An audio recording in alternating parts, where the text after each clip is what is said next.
Hi everyone, welcome back to our channel. Today in this video we are going to see how to fix V380 camera keeps going offline, Wi-Fi, power and app sync guide.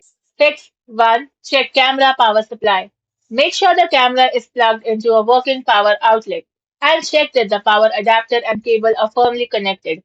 If possible, try a different power adapter or USB cable, then wait for about 2 to 3 minutes and see if the camera comes back online. Fix 2. Re-add the camera in the app.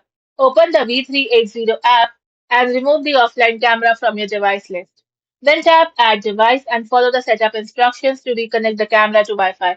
Then confirm the camera appears online. Fix 3. Connect to the correct Wi-Fi band. Open your router settings and verify that the camera is connected to a 2.4 GHz network if required by a V380 model.